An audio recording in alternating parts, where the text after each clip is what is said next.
Si Senador Ronald Batol de la Rosa ay nagpahayag na isasagawa niyang isang malalimang imbestigasyon kaugnay sa mga aligasyon ng sabwatan sa katiwalian na kinakasangkutan ni na dating Senator Jinggoy Estrada at Negasyon Kumar. Ang usapin ay lumutang matapos ang isang malalimang ulat ng isang matapang na mamamahayag na nagbunyag sa mga posibleng anomalya. Ayon sa mga ulat, ang sabwatan ay may kinalaman sa mga demonyo'y hindi tamang paggamit ng pondo ng bayan at iba pang mga ilegal na aktibidad na maglalagay sa kaban ng bayan sa alanganin.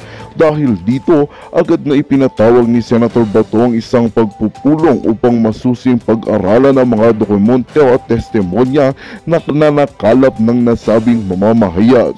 Sinabi ni De La Rosa na ito ay bahagi ng kanilang tungkulin na mapanatili ang integridad ng pamahalaan at mapanagot ang mga taong sangkot sa katiwalian. Inaasahan na magiging mainit ang mga susunod na araw sa Senado habang pinaplanong isalang ang mga imbestigasyon ni Jinggoy at Kumar. Ayon sa ilan, ang hakbang na ito ni Senator Bato ay isang patunay ng kanyang dedikasyon sa paglilinis ng gobyerno laban sa katiwalian. Manatiling nakatutok para sa mga susunod na kaganapan ukol sa isyong ito. At yan nga ang balitang ating pagkakatutukan. Ngunit bagong lahat, siguraduhin mag-subscribe at i-hit ang notification bell para sa patuloy na pagtutok sa mga sulyap ng bagong balita sa tunay na boses ng masa.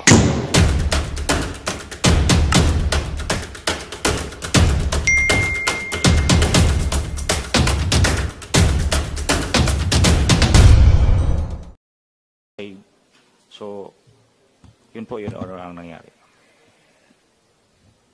Well, hindi po yun yung tinatanong ko. Ang tinatanong ko po yung inquest.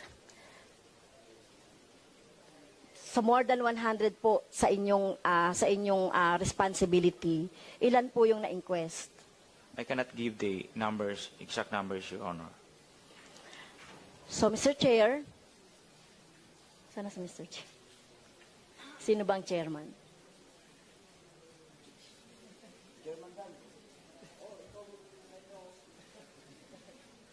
Chairman, Go ahead. mukhang hindi nagko-cooperate si Colonel Patay. Hindi nakiki? Nagko-cooperate. Hindi siya nagsumasagot sa tanong. So, pwede pa nating, Mr. Chair, sa susunod na pagpunta niya rito, no, yung mga tanong ko about doon sa operations nila mula July 8, 2016 to September 23, 2017 ay magbigay po ng report ang si Colonel Patay. Starting po noong July 8, 2016 up to September 23, 2017. So magbigay po ng report doon sa more than 100 na suspect na napatay po during yung mga operation ng police po. Okay, Colonel Patay, you were asked to, a while ago we asked you to find a way to find out the veracity nung ang 108 na yun. No? Kasi kanina sinasabi din ng Reuters that was more than 100 yung mga deaths. No?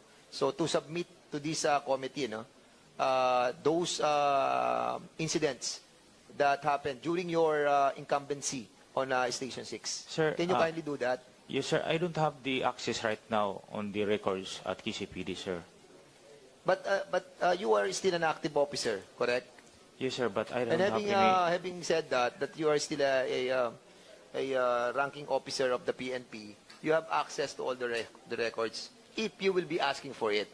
No, I don't have the access in the records. But you can ask for it, correct?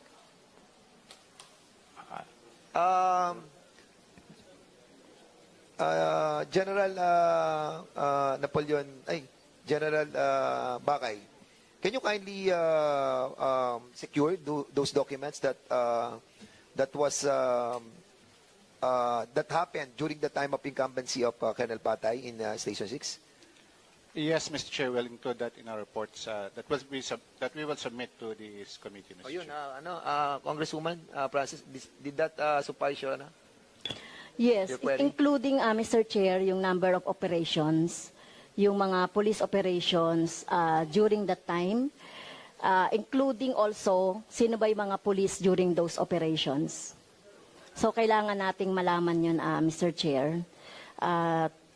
Siyempre, para makita po natin kung talagang totoong nagkaroon ng inquest. Kasi, kaya nga Mr. Chair, nagkaroon ang Makabayan Coalition, block ng House Resolution para imbestigahan nga itong kawalan ng mga inquest doon sa mga incident ng namatay. So, anyone po na napatay during the encounter, dapat merong inquest. Okay?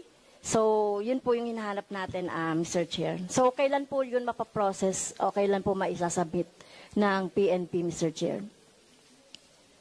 Madam Chair, since we will be researching on this, suffice it to say, maybe next week, Madam Chair, if you give us lead time, since this is, as you said, more than 100 cases, and we have to look back at the case folders of these particular cases, Madam Chair. Okay. Thank you po, Mr. Chair. So, yun. Balik muna ako dun sa, kasi hindi rin mapaliwanag yung neutralize and yung term na negate. Doon kasi, Manny, doon kasi sa report ng routers, di ba, nakalagay doon yung inyong, yung mga, so sa ground ba, on your interview, Mr. Manny Mogato, sa mga interview po ba ninyo, ano po yung pagkakaintindi ninyo doon sa mga sinasabi ng mga police about neutralize or negate? Kasi may nabasa rin ako doon sa report ng routers about that. Your Honor, yung pagkaintindi po ng media, pag sinabing neutralize, namamatay po. Okay. So, yun din ang pagkakaintindi ko, no? Pag neutralize ay kill. Ay, yung negate, Hindi po namin, okay. ini-interpret. Yung lang po, yung neutralize. Neutralize. Okay, so neutralize doon sa report ninyo, doon sa routers report, to kill ang ibig sabihin ng neutralize, although Police Chief Ronald De La Rosa at that time, testifying before the Philippine Supreme Court in November, said the word could also mean suspect's arrest or surrender. Now, yung nandun sa report nyo. So, there are at least 26% of the blotter entries describe a suspect's death as their neutralization. Yun po yung nasa report. Tama po. Correct po. Hindi lang po police ang gumagamit ng word na neutralize, pati po yung military. Okay. Pagka may encounter sila sa mga CPP, NPA. Okay. Thank you. Sige, punta naman po ako, Mr. Chair, doon sa, nandiyan ba yung sa DOJ? Kasi, Mr. Chair, last time, I asked the status report of those 52 na nire-investigate, Mr. Chair. So, meron ba tayong report o nagpasa ba ng report, Mr. Chair, ang DOJ?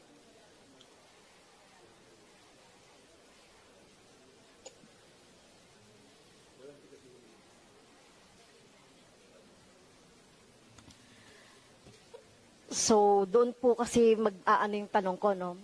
Under the DOJ, ang NBI, tama po.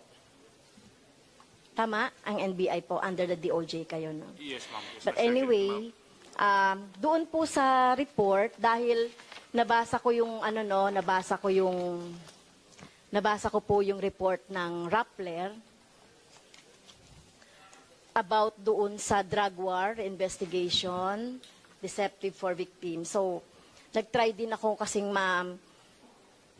po ako, Mr. Chair, na ma-validate itong report from the router written by Lian Buwan. Although hindi ito kompleto, no? May mga reports po na sinubmit ang NBI sa DOJ. So, meron po ba kayo nun, Mr. Chair? Ang Yes, NBI po? Mr. Chair, meron po kaming report and as I mentioned earlier, we'll be submitting it to the committee. So, ano po yung report na yun, Mr. Chair? The 52 non-laban cases update on the investigation, Mr. Chair. Okay. Wala po akong copy nun eh. Pwede po bang Teka, tingnan ko kung meron ako, no. Ito po bang yung copy na well, kinuha ko din ito sa mga reporter. So, yung status ng 52 cases forwarded, dahil merong 52 cases and and there are 58 victims. Tama po ba? Ito yung may 155 na police officials po na involved dito sa investigation ninyo. We don't Yun have the po ba, figures, Director? Mr. Chair, but we have the update on the 52 cases. Can you submit that to us, please? Yes, Mr. Chair. Okay. Hindi, sabi nila meron daw. Not yet, ma'am. We still Wala have to pa. submit the report. So, Mr. Chair. can you briefly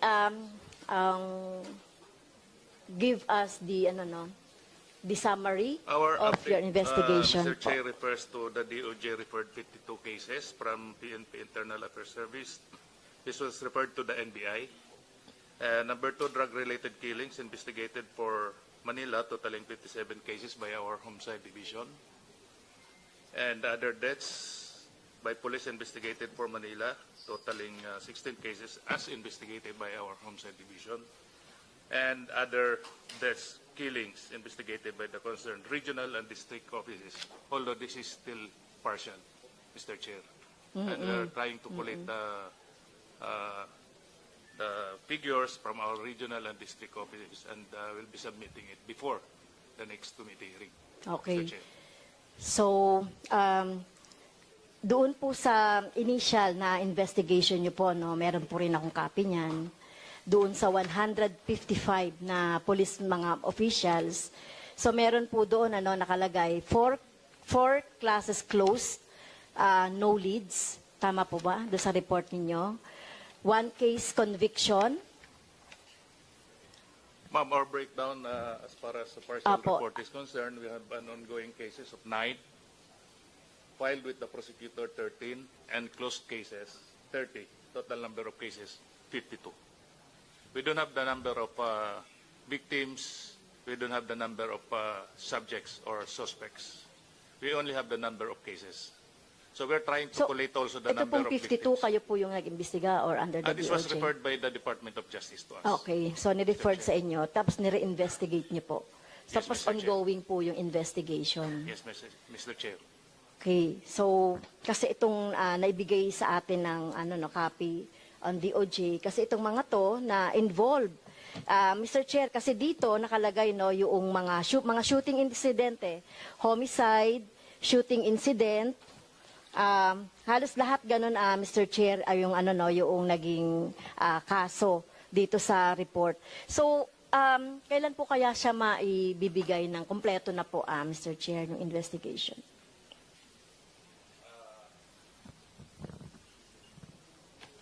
If given 5 days, Madam Chair, Mr. Chair, we will complete the report in 5 days and submit to the committee, Mr. Chair. Nationwide, complete reports, Mr. Chair. Chairman, pag-correct, pag-check ko lang po yung data, if the good Congressman Castro will indulge. Yung sinasabi mo kanina kasi may closed case na, 38.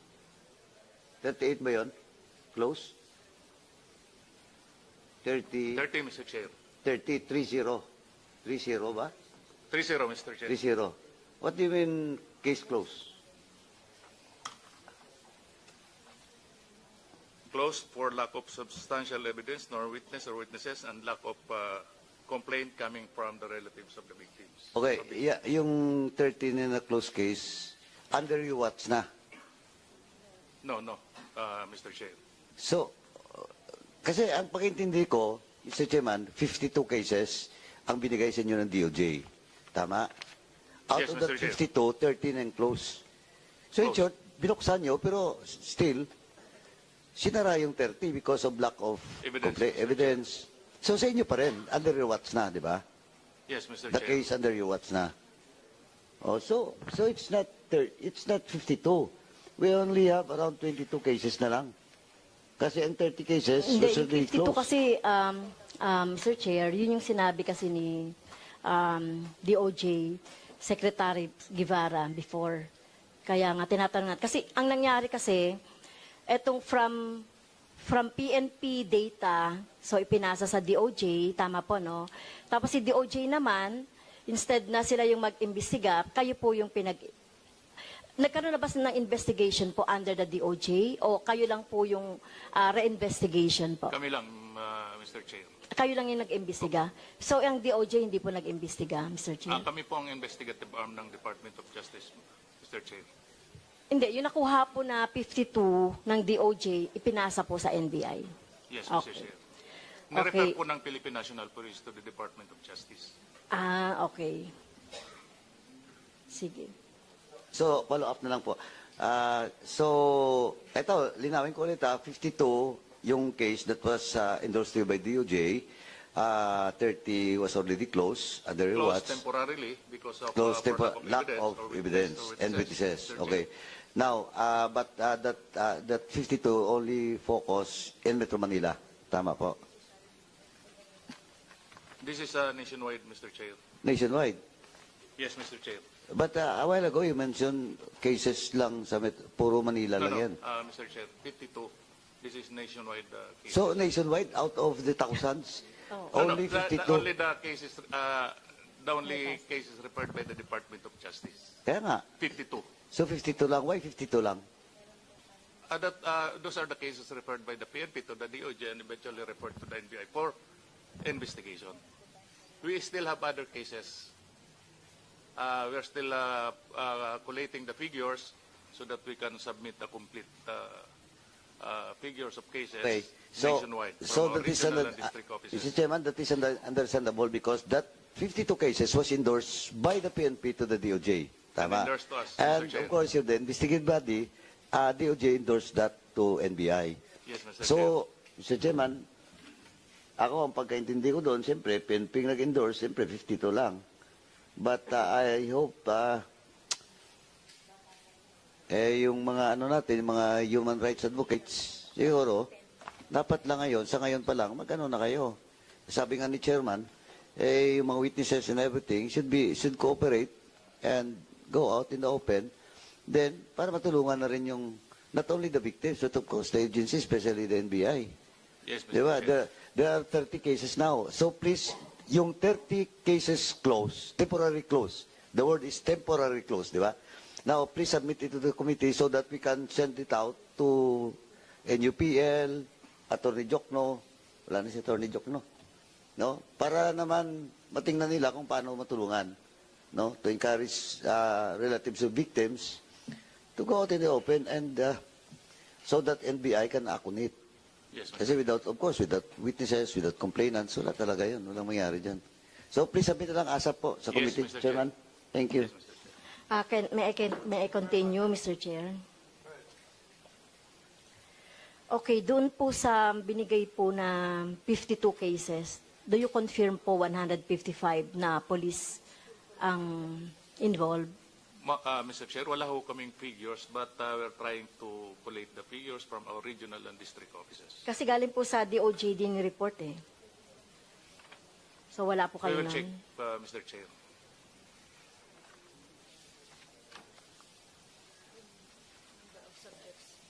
With indulgence again, Mr. Chairman, ni Congresswoman Castro, ganito lang po. All the respondents of that 52 cases are all police officers? Do you confirm? Yes, Mr. Chair. Oh, so confirm. But of course, the figure that is 155, you should check that, no? Yung 155 na sinasabi ni Congresswoman Castro, you check on that. Kung Yes, Mr. indeed that Chair. is 155, We will because he has also record that record came from For 52 DOJ. cases. So, pero We'll you check, confirm Mr. now Chair. that all of those respondents are members of the police forces. Yes, Mr. Chair. Okay, thank you. Director Yap, among the 52 you're investigating, meron ba doon galing sa batasan ng panahon ni Colonel Patay? Kasi, ang sabi ng Reuters, more than 100 eh. Colonel Patay eh. Di ba? Manuel Mugato? Wala po, Mr. Chair, from Wala. Batasan. Wala pang batasan, wala. Wala po, Mr. Chair. Doon sa 52, Mr. Chair. Okay.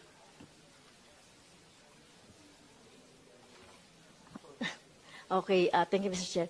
So, Director, Deputy Director, so out of 52, so sabi niyo yung office niyo po, meron pa pong iba pang iniimbestigahan. Mga ilan po kaya yung cases na yun? involving police din po ba yan, Deputy Director? Hindi po lahat, Mr. Chair. Pero meron pa kaming cases na under investigation from other regional and district offices nationwide. Okay, meron po ba kayong numbers? Initially, this is not complete yet. Mr. Chair, we have 403 cases. 400. Okay. Thank you po. Malalaman naman po namin sa report ninyo no, kung aling-aling. Okay. Thank you po. Tanong ko lang po, Mr. Chair, muli kay Attorney Gilbert, kasi alam ko kayo po yung nag-handle ng case ng isang survivor ng Davao Boys Tokhang, no, yung dito sa Batasan. Ang client niyo po ay si Mr. Murillo. Survivor po ito, Mr. Chair, no. Can we ask po, Attorney Gilbert, kung ano po yung status nito? Ano po yung nangyari dito? Yes, Your Honor. We actually filed a petition for writ of amparo sometime in January of 2017. And since the respondent police officers did not anymore controvert, it was granted by the Court of Appeals. That was, I think, February of 2017. And on March 2017, a frustrated murder and murder charges were filed before the Ombudsman against 4 police officers assigned to Police Station 6. And I think last year, if I'm not mistaken, June of last year, 2023, the Ombudsman dismissed it. So we filed a motion for reconsideration. And if I'm not mistaken, I think more or less 2 weeks ago, our motion for reconsideration was denied by the Ombudsman. Therefore, Your Honor, we are just reserving our right to exhaust all legal remedies with respect to this complaint. So sinasabi niyo po 4 na police yung involved dito? Yes, Your Honor. So, There were 4 police officers as respondents. okay. So, Mr. Chair, siyempre alam niyo po yung pangalan. Can you submit here para po ma-invite natin? Mr. Chair, can we invite the 4 policemen involved in this case, no, handled by Attorney Michelle. Okay. And also, Mr. Chair, can we invite also the Ombudsman para makita natin yung basis ng dismissal no nung kaso. I mean yung tama yung dinismiss yung kaso. Can we also invite the Ombudsman, Mr. Chair?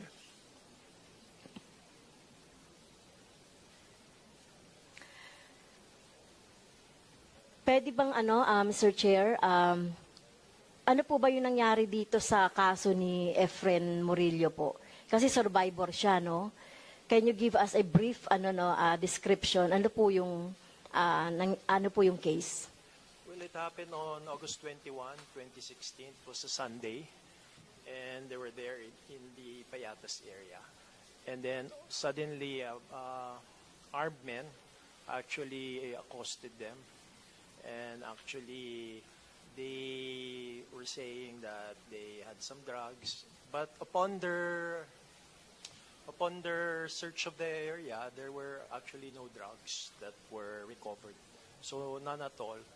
And then they were made to sit, and because they were playing pool, so they were made to sit. Pakilakasan po. Naglalaro po sila ng pool kasi Sunday po yun eh. So relax lang po sila. Tapos Saan na siya ngayon? He's missing? I cannot really specify, Your Honor, because of security concerns. And then, Your Honor, Can you double check, find out if we could be able to get him over here, because we need them to be able to testify here in this hearing, no?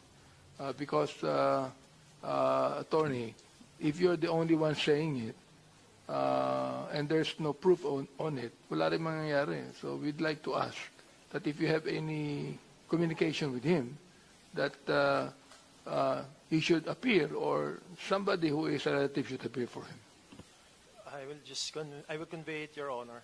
But in any case, Your Honor, we can also provide all the court records, all the necessary papers, Your Honor, because there are already court records as well as statements under oath, Your Honor. Okay, please submit that to us then. Thank you, Your Honor. Mr. Chair, may I continue? So pwede po nating kasi gusto ko na kasi malaman yung circumstance o yung ano yung nangyari. Kasi survivor siya. So ibig sabihin, yung mga kasama niya namatay. Tama po ba? Yes, Your Honor. Namatay po yung kasama niya at more or less 4 na kasama niya, ng mga kaibigan. Tapos po naka-survive po siya kasi nag-anyong patay-patayan po. Tapos nung umalis na po yung mga armed na mga men, nag-crawl po siya palabas po hanggang po maka-reach po siya sa highway. At doon na po pumunta po siya sa ospital po. At syempre dahil po may tama ng bala, malapit po sa kanyang puso, kailangan pong i-report ng mga medical officers ng ospital pong yun. So sa pag-report po nila sa nearest police station, dumating po yung police officers ng Rizal Police Station sa area na yan, Montalban, if I'm not mistaken. Nag-imbestiga po sila at doon po nila nalaman na mukhang plantokhang operation ito. Kaya nung tinanong nila si Efren, saan ba nangyayari yan? Sa Payatas, nasa jurisdiction po ng Police Station 6. Kaya kinontak din po nila yung Police Station 6. Kaya doon na po nagkaalaman nga na police officers pala yung mga gumawa po nun kay Efren. At in fact po, finailan po si Efren ng criminal case before the Metropolitan Trial Court ng Quezon City. Direct assault against persons in authority.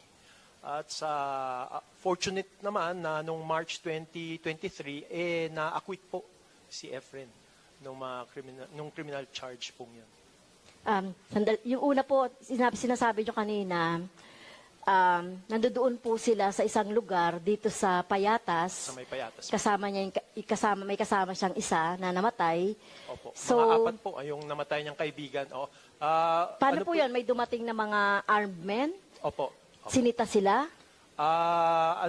Sinasabi na may mga droga kayo. Bang may mga accusations po. Opo. So, apparently, it was a oplantokhang operation po. So, ibig sabihin, bigla na lang silang binaril? Pinapaupo po sila. Oo. Si Efren nga, nakaupo sa isang isang chair na kasama po yung isang kaibigan niya. Tapos yun, siya po yung unang tinira po, malapit sa may puso. Kaya bagsak po siya, tapos pagbagsak niya po, nakikita niya lang po na tinarget na yun po yung mga kaibigan niya. Tapos nung mapansin niya or ma-feel niya po na mukhang wala na po yung mga armed men na yun, doon na po siya nag-crawl po siya palabas. Kaya to be very candid po, tawag ko po sa kanyang pag-survive po ay miraculo po talaga ang pag-survive niya po. So, yan po yung during the time na nandoon po si Colonel Patay as commander po ng Batasan. Police Station 6. Police Station 6. So, Colonel Patay, alam niyo ba yung insidente na to? Yes, Your Honor. Okay. So, nag-imbestiga ba ang pulis sa nangyari? Kasi nangyari yung patayan sa Batasan dito sa may Payatas. Sakop ninyo po yun. So, nagkaroon ba ng investigation doon, Colonel? Yes, Your Honor. That was a legitimate police operation, Your Honor. Legitimate Yes, Your police operation. Nagkaroon ba ng inquest?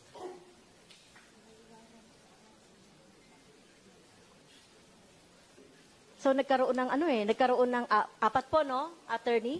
4 yung namatay on the spot doon sa lugar na yon. If it is a sinasabi nyo, legal police operation, so may namatay, may suspect na namatay, so therefore, nagkaroon po ba ng investigation or inquest, Colonel? The incident, Your Honor, hindered us to conduct inquest proceedings because the wounded suspects were immediately brought to the nearest hospital to save their lives. Well, yung ganyan po, consequences na lang yan kasi talagang, syempre, isi-save niyo yung lives. Pero, nagkaroon po ba ng inquest? O nagkaroon po ba ng investigation doon sa patayan na yon? Whether nag-survive o hindi, yun nga, namatay na nga po yung 4, may isang nag-survive. So, ang tanong ko po, nagkaroon ba ng inquest? Anong ginawa ng pulis ninyo nung panahon na yon? Kasi alam nyo to, legitimate police operation ito. Alam nyo. Magandang balita ang hatid namin sa inyo ngayong araw. Sa pagtatapos ng aming balitaan, nagbigay kami ng mga mahalagang impormasyon. Maraming salamat sa pagtutok at pagsuporta sa aming programa.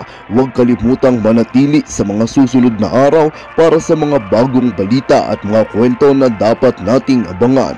Mula sa Boses ng Masa, magandang araw Pilipinas!